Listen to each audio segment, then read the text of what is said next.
curriculum committee together. And let's start with the first thing on our agenda always is public comment.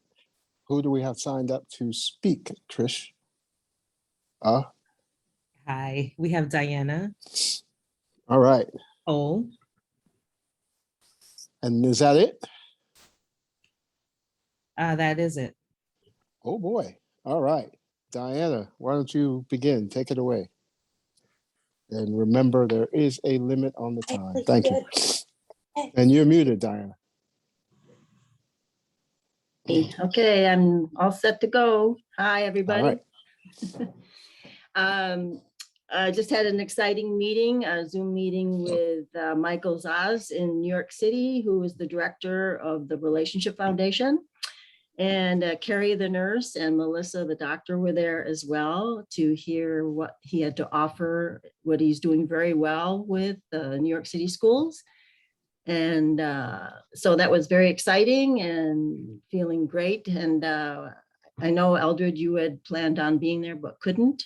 And he's setting up 2 PD professional developments for this Friday and next Thursday that hopefully you can join in on, and anybody else here on the board that would be interested. But they're doing very well with their students as far as, you know, getting to teach nonviolent communication, and so that they have much less violence and have much more constructive communication. And so I'm very excited that he's very willing to help us out here in Ithaca. Now I have a couple of questions for you. So the executives on the call and the committee can wrap our minds around what we're talking about. This group is called the Relationship Foundation, if I'm not mistaken, right? Right, and it's the curriculum that I passed out, you know, just before COVID. Right. And are they, I'm assuming that down there in the city, they're also working in high schools now, pretty much exclusively, right? Yes, that's correct. And they are introducing this curriculum to how many classes, or is it across the board in the school? What's their breadth and their depth? I didn't get all the statistics, but they're doing many, many schools, and particularly focusing on the Bronx right now. But across the board, yes. All right. All right. Yeah. I can't wait to catch up with Melissa and Carrie to see, you know, their insights are far deeper into this kind of stuff than mine. And of course, we're trying to build something here, and our executives, again, will be the right people to tell us when is the right time for us to fire that gun. Oops, probably terrible language. To pull that, to begin to implement that within our district. How about that? With a peaceful flag. Yes, but thank you for introducing us to a group that's doing the work. I appreciate that, and we will see what our administrators say. So I appreciate that. Thank you, Eldred. You're welcome. All right, so that being said, I think, hold on, let me get this, let me get my agenda up in front of me.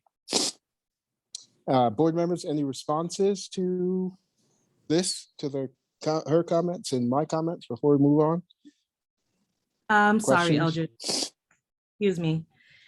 I have someone else that wants to speak at public comment. Oh, sure, sure. Stephanie, let it roll. Okay, one moment.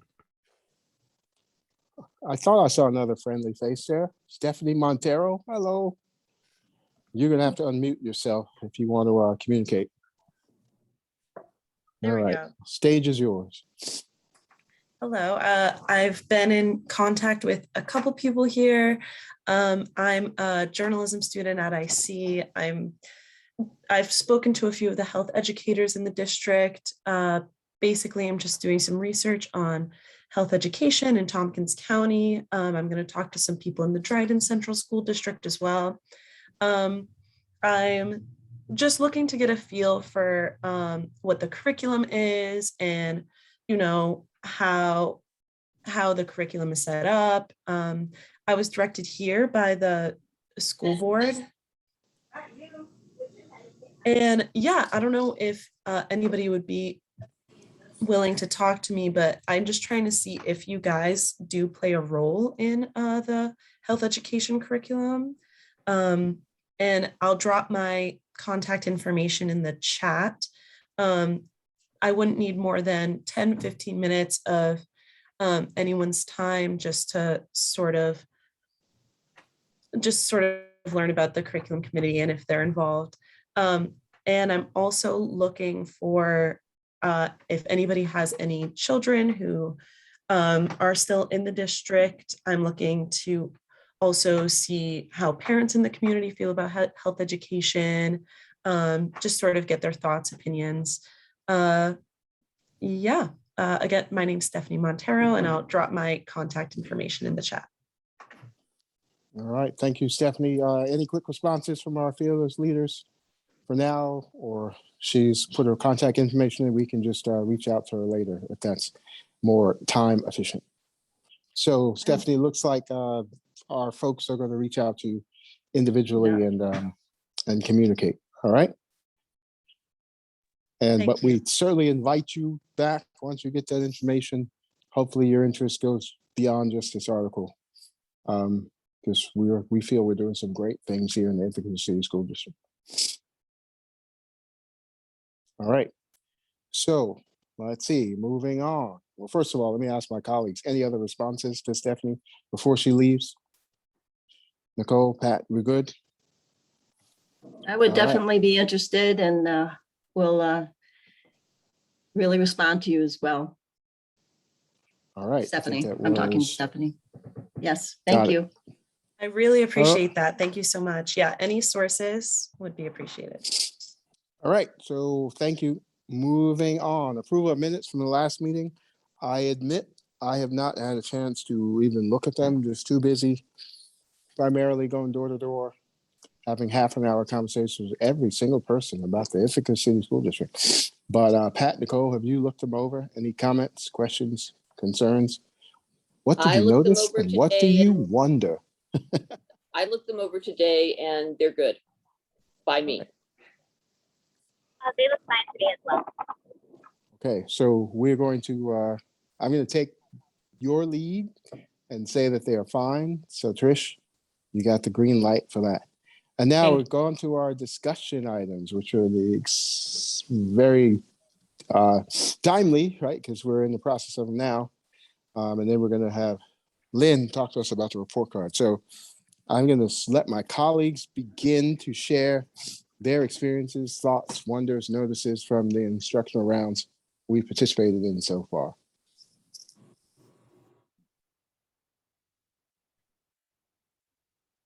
I can start. I visited Infield this morning. It was a wonderful experience. I love being able to engage with the kids. It's a huge reason why I'm part of the board. I will admit I've only really been to Infield only for basketball engagements in terms of my sons or stepsons playing basketball. So it was great to have a tour of the building.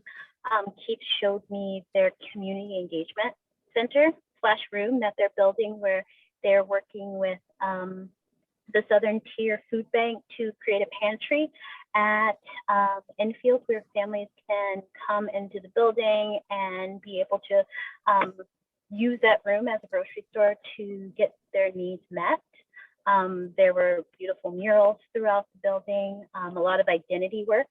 So students talking about how they see themselves, how they see their peers, beautiful poetry, lots of writing about human rights, listening to teachers talk about a rally that they had at the school and students being able to advocate for equal pay regardless of sex and gender.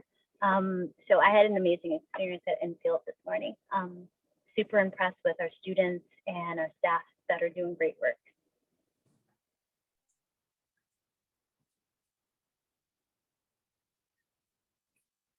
So I was fortunate to visit Northeast Elementary this morning and South Hill with Mary Grover and with Eldred at South Hill, who were and sat in on a first grade class at Northeast and a second and first grade class at South Hill, where we were looking primarily at phonics lessons, so literacy,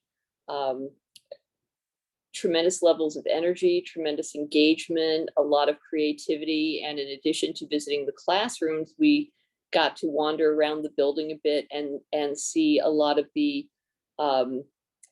emotional health work that's being done at the elementary level, the anti-marginalization,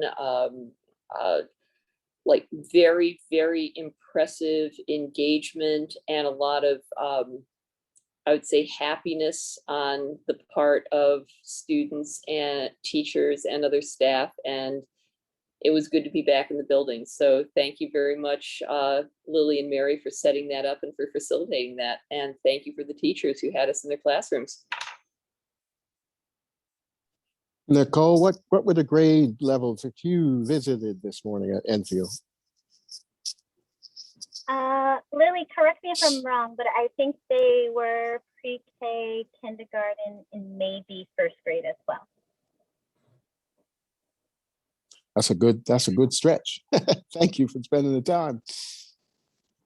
All right, so I have had the opportunity the last maybe month to be in maybe 7, 8 classes at lots of schools: Caroline, Bell Sherman, BJM, Enfield, and South Hill. And Cayuga Heights.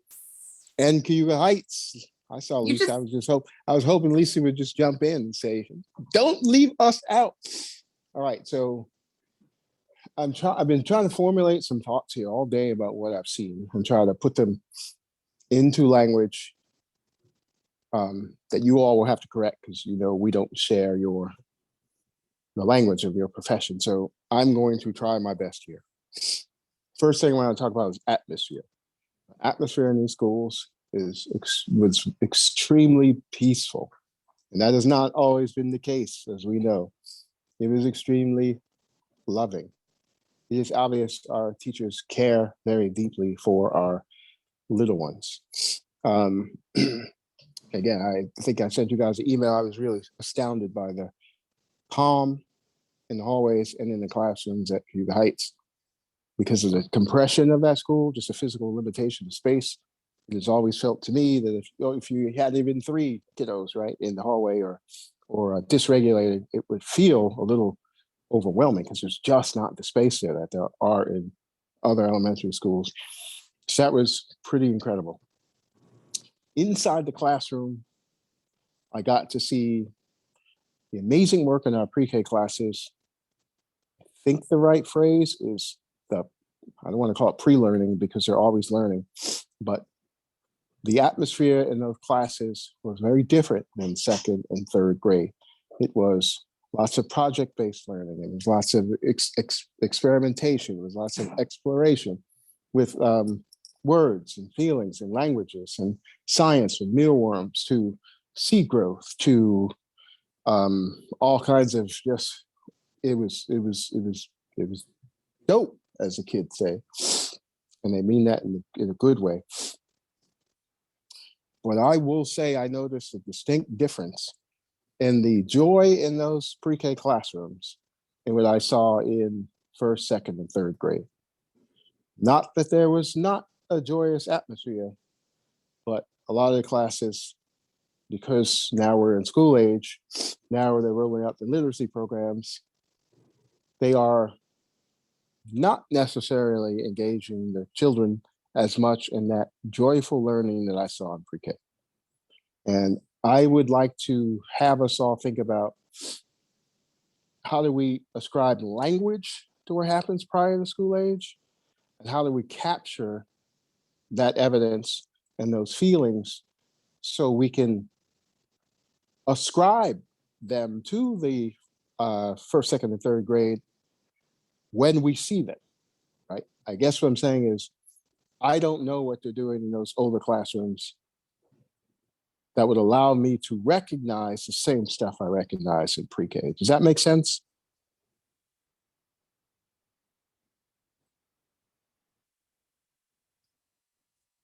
All right. So That's one thing. Second experience I had just today, I've never really seen this before. I've never really had this opportunity before, is I engaged with I want to say one of our speech therapists, our language and speech therapists at BJM, in a second grade class, maybe it's first grade, whichever class Zach Peacock is now working in. I stuck my head in there and worked with those kiddos. And this teacher really sort of schooled me on how a child with significant issues, it's not so much that her dysregulation is affecting her peers, because they were doing a very good job of keeping those other kids on track while they worked with her over and over and over again. What I experienced is possibly a sense of physical safety, because I was afraid she would hurt herself and she kept running out of the classroom. And I thought, well, this is interesting, because now somebody has to run after her. And that classroom was right by the stairs. So this contractor went on to explain that we have 7 or 8 kiddos in BJM who experience the same thing because of their needs. And her concern was that for those children, again, not for the other kids, for those children, having them in the classroom full time, doing full inclusion full time, may not be providing those kiddos with the best opportunity to academically find the path to keep up with them, with their own peer group, much less the other kids in the class. And I'm putting it out there. I don't expect us to be able to answer all these questions today. I'm just sharing my wonders and notices with you, because now we're getting deep into these classrooms. And I think more of us on the committee understand what the hell we're looking at. And there are more things that I would like to get into regarding the literacy work and what we saw, but I'm going to stop there and ask for reflections from you all about what we're commenting on. Thanks.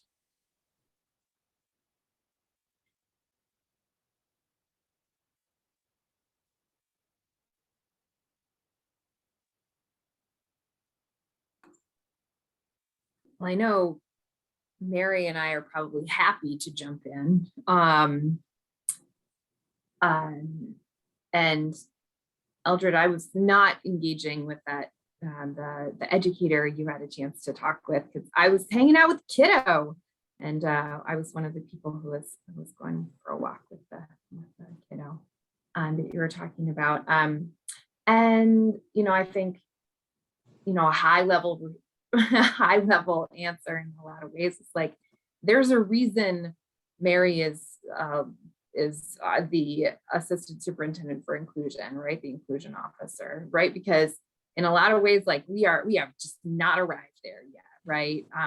I would say, gosh, Dr. Brown, you got here 12 years ago, 11 years ago, where kiddos with significant special needs were strictly just at BOCES, right? Or they were in self-contained classrooms in very specific schools that were not their home schools, right? We know that under the stairs and close to the boiler. I actually remember that. Yes. Exactly, right? And so in a lot of ways, we've come a long way from a very segregated, disproportionate. When I say disproportionate, I mean more Black and brown kids than are representative in our school district. More boys, right, than girls. And so I think we've come a long way in a lot of ways, and inclusion is imperfect still, right? There are so many things that we have certainly not nailed. And what I'm so appreciative of is that our educators are there and willing to do it. Our board is willing to support professional development and paying educators to learn and learn new strategies, engage in book talks, learn from kids, learn from other colleagues and other school districts, and from the experts that Mary's been able to facilitate so many fabulous partnerships. So I think about like Pine and the work with Ruler, among just a few, Mindwell as well, that I think we're really growing our capacity. And we have not yet totally arrived. Right? We have not yet totally arrived. I know that's not really like an answer, but just some thoughts I have in response to what you just shared. I'm going to take a moment and jump right in to follow you, Lily, if I may. I really appreciate our educators striving to meet the needs of all students and having a really high standard for themselves and centering the student and thinking about what do they feel, as Lisa says, seen, known, and heard in this situation. And I think when I'm engaged with educators around the challenges, because it is hard, inclusion is not easy, and it is a huge opportunity for all students. It is more than a moral obligation to me. I feel it in my whole being that this is an amazing opportunity for all of our students. And so when we're in discussion, I think always pushing ourselves to think creatively and notice when we're setting up a situation that is a binary or an either or is really important. And what do we need to get to some really creative solutions? And that is when Lily referenced the PINE, the Program for Inclusion and Neurodiversity Education. Thanks to the board support, we have piloted that at 4 elementary schools this year and are expanding it to all 8 because of their consultation and work around asking, not providing quick solutions, but asking questions that allow educators to come to creative solution and partnering with families and the student themselves. And I think that is a huge opportunity before us, as well as a huge challenge. Now that like I said, now that I've seen it, I can think about it. Right? I had never seen that before. And again, I'll go back to this. That child needs to be able to learn. And we need to put that child in the least restrictive environment so she can do that, right? As well as the other kids in that building who have similar special needs. So I will learn more about it from you all.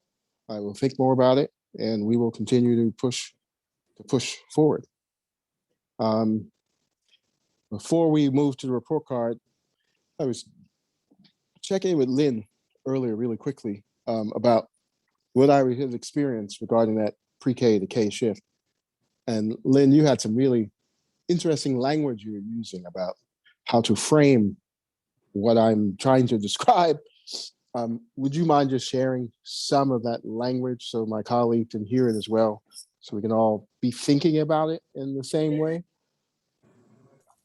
I'm happy to try to remember what I said. Yeah, I was talking about really thinking about inquiry-based learning that is being driven by student curiosity, right? What the students are curious about and thinking about, they're driving the learning. Hands-on, play-based. Those were some of the words that I used to describe. Yeah, all critical stuff, and I wonder if somewhere in our thinking about what happens in school age, whether it's Goldie Muhammad, whether it's learning forward, are those ideas captured and expressed and integrated in classrooms in a way that our kiddos are allowed to express themselves beyond the tests, beyond the standards? Do we continue to invoke joy in our students? And I know that's part of Dr. Muhammad's work because I'm a third through the book, but I don't see that, right? When I go into the classrooms, because we're only there for a brief amount of time, what I see is the work on literacy. I see the work on the science words. I see the work with social emotional learning. I see that. You guys need to point out to us what the joy is so we can look for it. Well, I think you just surfaced another growing edge. I don't know if we should have to point it out. I guess Yeah. something that I would add to the joy piece is how are we able to cultivate joy as our students move from elementary to middle school to high school? I would say that I see more joy at that elementary level than at the middle school and high school level. So thinking about, engaging with kids at the high school who say they want to go back to BJM. They felt that they had more adults who they could connect with, who supported them and saw their capacity in elementary school versus middle school and high school experiences. So how are we able to carry that joy along and it not to them just be a phase that's not everlasting? I think that's one of the benefits of how we're using this time on the curriculum committee, to start with the smaller squirts and move through the secondary school so we can see the similarities, see the differences, see the difference in intensity. And I'm looking forward to learning more about what Nicole is just said, because I haven't had those conversations with high school students in a long time. But there it is. I know we're a work in progress. I was refreshing my understanding of what the role of a board member is recently, because we're about to run again. And right there in bullet point number 5, I think in NISPA's website is focused on continuous improvement, is an actual board standard. So so yeah, we're on the right trajectory, but until we see all the kids joyous and all the kids graduating and all the kids representing, carrying that love forward that they had with their first grade, second grade teachers forward, I don't think any of us are gonna be happy. So there it is. That's our job. Should you choose to accept this assignment, the tape will evaporate in 5 seconds. Anybody else has any questions or comments on that? We can move to Lynn's summary of where we are with the report card and what she's finding. Last call, Pat. I'm good. Nicole, I Lisa, just wanted did you to have say, any- oh, sorry. I was gonna ask Lisa Did if she had anything to add Perfect. since she's spending her time with us. No, except now that people can come into the building, please, everyone and anyone come whenever you would like. The way to see joy is to be there as much as possible. A little hour where you're trying to go from one class to another, you're right, Nicole, joy should be, you should feel it and see it all the time. But the longer you're there, the more you're going to run into it. So please continue to visit.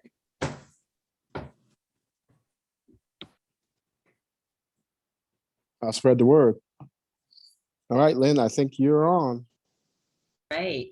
Yeah, I feel like you all hearing from me a lot recently, but I have just a few slides to share. I want to give a quick overview of where we're at with the elementary report card and how we got there and our next steps moving forward. All right, so let me share my screen real quick. Oh my, look at all those screens.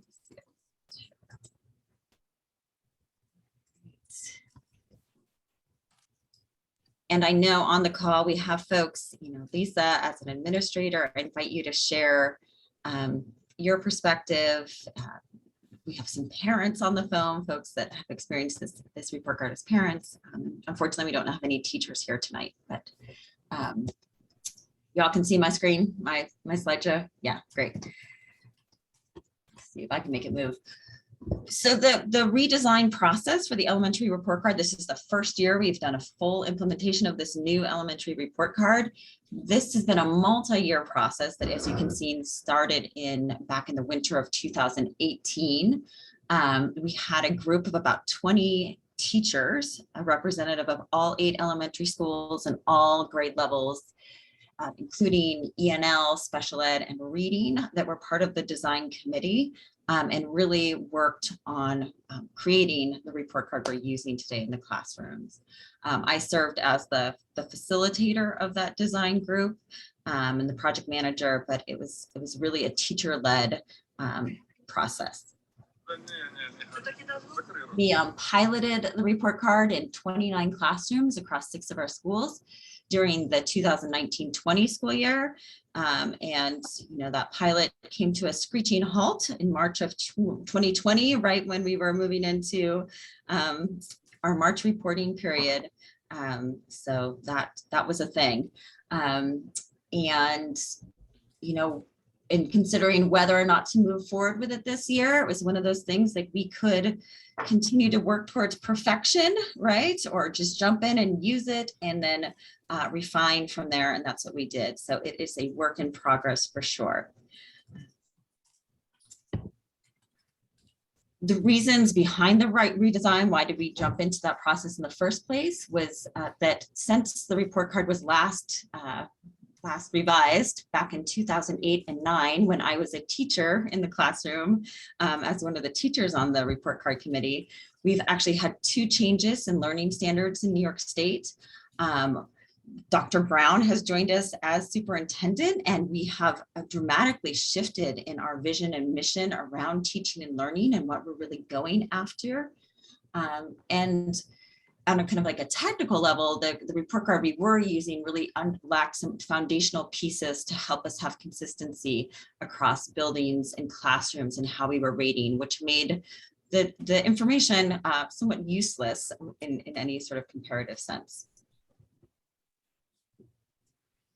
So the redesign group, we started by defining a purpose statement for the report card. What were we trying to do? Who were we communicating to?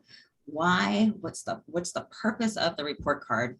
And I'll just give you a minute to read this. And I guess we have some folks on the phone, so I'm not sure if you'll be able to see that. So the purpose of this report is to communicate student progress towards academic and social emotional skills and standards over time. It is intended to inform the student, their caregivers, and all other members of the learning community about growth, achievement, and areas for improvement. This information will be used to set goals to support learning. And this little 3-sentence statement took, as you can imagine, weeks of process and wordsmithing, and the committee members were really asked to go back and get feedback from their colleagues in the building in designing this. And the purpose statement served as our guiding light, our kind of North Star throughout the redesign process. And as we were coming to decision points in what the content and format of the report card looked like, returning to this purpose statement to help us in making those decisions. And it is listed on the top of the report card now to make it clear what we are trying to do. Whether or not we fully achieved that, that's debatable, but it's clear what we're trying to achieve. What's going on there? So I just want to highlight a few of the biggest shifts between how we were reporting and what we're doing now. So the report card we used from 2008 through the school closing and for COVID used a 4-level reporting. You can see it there. So we had a little progress, beginning, meets, and exceeds. And we shifted to a 3-level descriptive rating scale, emerging, developing, and meeting. Looking at the research around reporting, the fewer kind of bins or categories you try to report on, actually the more accurate it is, because humans we're not able to distinguish between that many levels, right? So looking at a piece of student work or a body of evidence, trying to decide if it's meeting or exceeding or beginning or meeting, that's really hard actually, and we're not very consistent about it as humans. So fewer levels is something that the research shows us we should shift towards. Also, experts in grading really have started to shift away from recommending having that exceeding level, because it's really hard to define. Anybody who is meeting the standard is probably exceeding it in some way, right?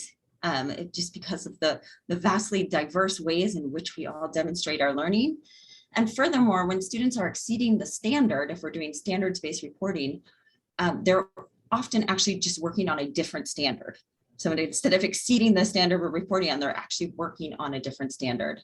That coupled with teachers' experience, the folks on the committee and what they heard from their colleagues, was when they were trying to determine if a student was a 3 or a 4 on the old report card, they often didn't really know how to define the difference between the two.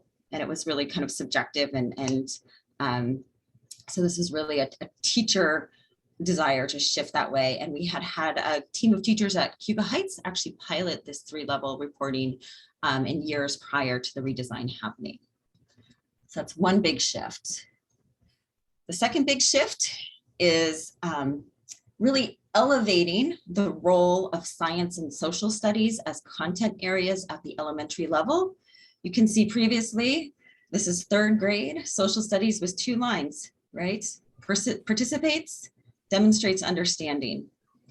In our new report card, we have parsed out the major skills and understandings that students are expected to come away from within the content areas. And we've also added a piece around what the design team termed academic mindset that really looks at the student's approach to learning within each discipline. And academic mindset is reported for literacy, math, social studies, and science separately, acknowledging that students approach different disciplines in different ways sometimes. And that academic mindset, when we think about critical thinking, perseverance, precision, we don't rate those like a emerging, developing, meeting. Those are frequency. So is it something that we rarely see from the student? Is it sometimes? Is it usually? And when I think about this shift to really elevating the role of content at the elementary level, this is something I've heard from teachers. It's also something I experienced myself, that by making this part of our reporting, it's really increased the level of intentionality in teaching these standards, right? And ensuring that we are providing deep learning experiences that really build knowledge and understanding in things outside of ELA and math, which are really, really huge focus at the elementary level. The final big shift is in how we report on or talk about behavior. So in the old report card, there was a full page rubric that teachers provided numeric ratings using that 1 through 4 scale on student behavior. We shifted to a system where we don't rate behavior, we describe it, and we really try to frame it in how it is supporting learning, or ways in which we're trying to help students develop ways of being that helps their learning. So you can see some examples here, kind of trying to go outside of kind of those kind of typical like classroom norms, often very white middle class, you know, sits still, raises hand, follows directions, and talking more about broader learning behaviors and ways of being that promote learning. So thinking about following curiosity, sharing knowledge and skills and information about one's lived experience in the classroom, and how that can really enrich not only one's own learning, but the learning of others in the space. So a really different way of talking about behavior.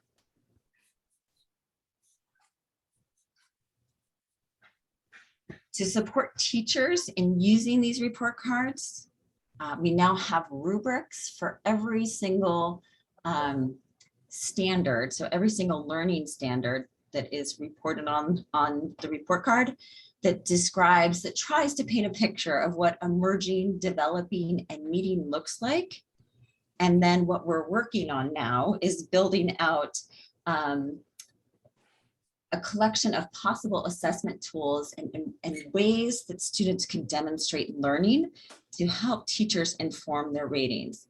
So really trying to step away from the idea of a single assessment or a single grade impacting what goes on the report card, and thinking about how are we as educators and educators in partnership with our students really being anthropologists and collectors of evidence of learning to really paint a picture of that student's learning in a broader sense, and giving a much more diverse or accepting and validating a much more diverse way of showing learning, right? So assessment doesn't equal test.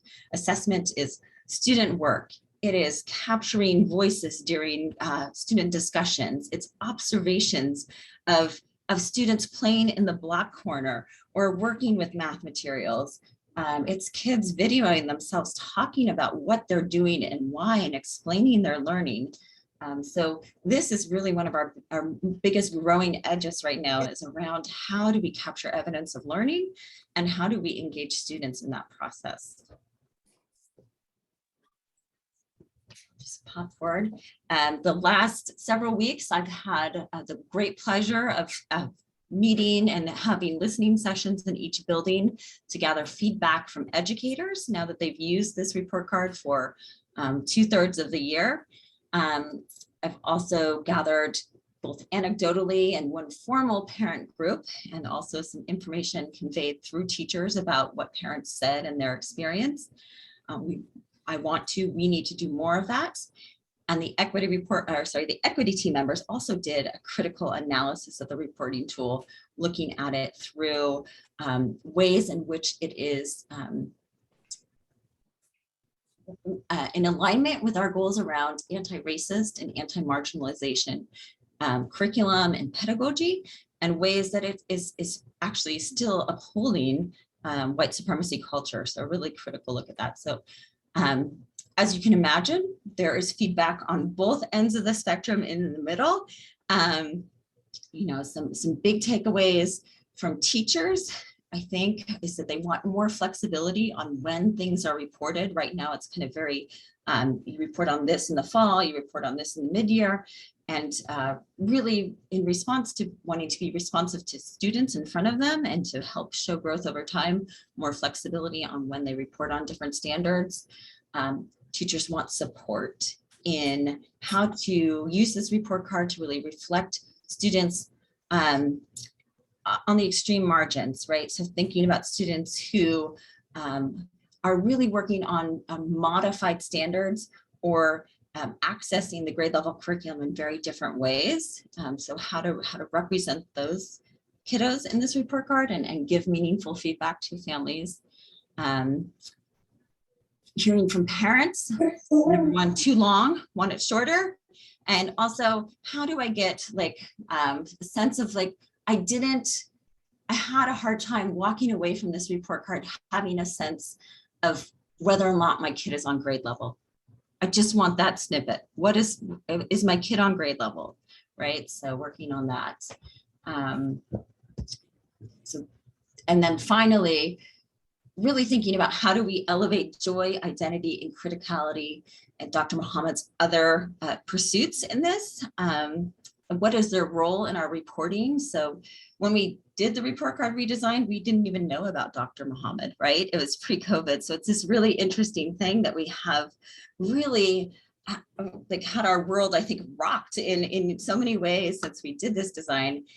And then acknowledging that a written document has lots of limitations, right? So that the report card really is part of a bigger reporting process that includes the way we conference with families, student-led conferences, the ways we share and make learning visible on an ongoing basis. So what type of student work is going home?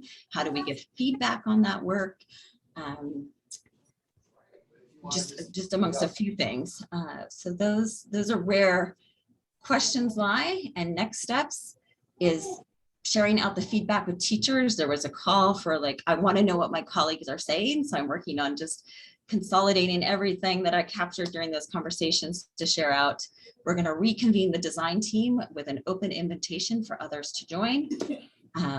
There are definitely some professional development opportunities to help folks better understand the report card and how to use it. So people that were involved in either creating or piloting the report card obviously have a much deeper understanding of it and where it came from, and have had a lot of success using it. Other teachers want more. They want more support in how to use it well.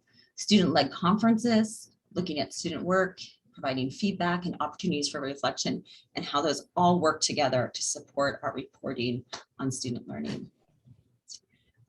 So that's elementary report cards in a nutshell and where we are right now.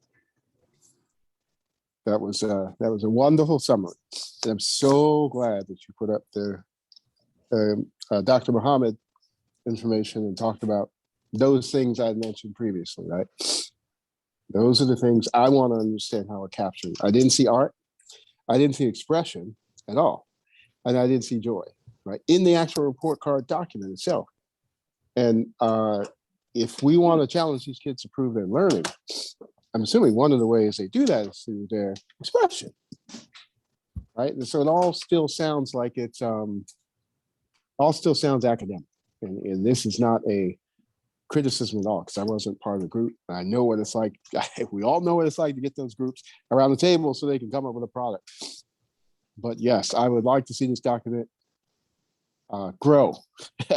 Maybe that's the right word, evolve, to the point where it really allows a child and their parent to see that child's joy of learning, not just some academic goal. And I know Lily and Mary and Dr. Brown want to get there, because that's what we talk about. But how do we reflect that in the document, right? How do we allow kiddos themselves to say, I had the best time this semester doing this project, right? Because I think that's probably more important than anything they could write about what they learned about it. Did they enjoy it? Because they're going to take that joy to the next level and the next level. And I thought art now was what's the right word? I thought art was an official part of our curriculum now. And I apologize, I should have mentioned that art, so visual art, music, and PE are actually in the process right now of refining their reporting standards. So they are working on that as we speak. All right. All right, then I think you can disregard everything I just said. Pat, how about that? We just throw out all my comments. So they're gonna have a separate report card, or are they gonna be integrated into this one that you just shared with us? They're gonna be integrated. Actually, Thanks, right Rob. now in the report card that families received, art, music, and PE are on it. They're just using the old style still, which is not standards based, and so they are, and doesn't include anything on kind of approach to learning within the discipline. So they are working on that revision themselves right now. Okay, because now our standards associated with art, I guess that's the proper way to say it, right? That we need to be reporting those, we need to be cognizant of that. And of course, that means we need to put the resources into it. And they also hold equal importance within the curriculum, I would say, right? That the expressive arts are as important as science or social studies or literacy and math, and how they all work together, right? So some kids, you talk to the folks who eventually become dancers at Alvin Ailey, and talk to them about what was more important in elementary, math or getting to move their little bodies in front of a mirror. So, this is serious stuff. This is changing the culture of Ithaca. I get it, right? We got all these wonderful egghead nerds who all want their children to be Nobel laureates, but that's not the only way to be successful in life, as we know. And we just need to grow up as a community and get that. So thank you. That's let me sit with this and really wrap my brain around it, and maybe invite somebody from this committee. Nicole can't unmute anymore. So could somebody give her a privilege? She's sitting right here with me in the boardroom.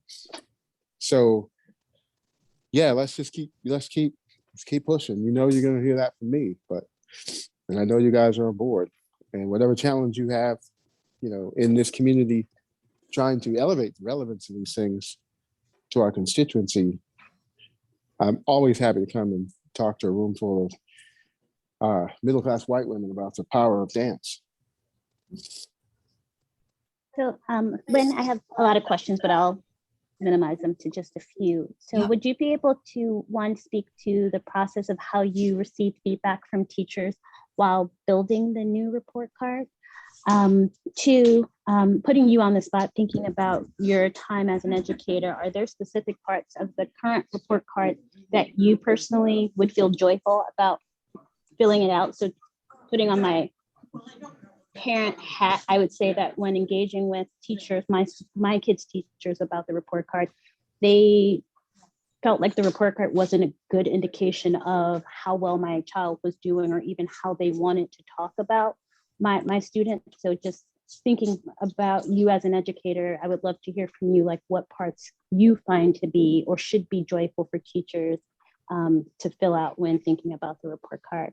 And then three, getting into the weeds, thinking about some of the specific slides that you shared, I'm wondering how in developing this report card did you take into consideration the pandemic and how many of our kids would have fallen behind or not have the skills to be able to meet some of the needs that were on some of the slides in terms of expectations of third graders. I find some of those expectations be incredibly high, just thinking about where my son is as a second grader. So taking into consideration that some of our students are behind in reading, their writing is behind, they can't put sentences together. Do you think some of those indications are fair given where, you know, students are as a whole across the country, let alone like where our kids are? And I will try to respond as many things as I can. And if I forget a question, yeah. Or should we? Yeah. Oh, it's 6 o'clock too. Keep talking about it next time. Like, Nicole, those were like mic drop questions. I wrote them all down because I especially love the second one around joy for teachers. Eldred and Nicole and Pat, would it make sense to continue about the report card when we return? Yeah, the room is filling up with other board members here and other staff who have to do work. So I would advise we shut this down now, and I'm glad somebody captured Nicole's questions because we can start the next meeting with those. And Lisa, I got to say again, I'm glad you're here because you play. We know you're not just a principal of a building, so we're going to need to hear from you more about how we're building these things and what you see about some of the evolutionary steps we need to take. So thank you for joining. And sorry for blowing my nose at you. I forgot I wasn't muted. Anyway, so I'm going to bring this meeting to a close. And anybody who needs to be in the boardroom with us, come on down. All right, talk to everybody later. Thank you.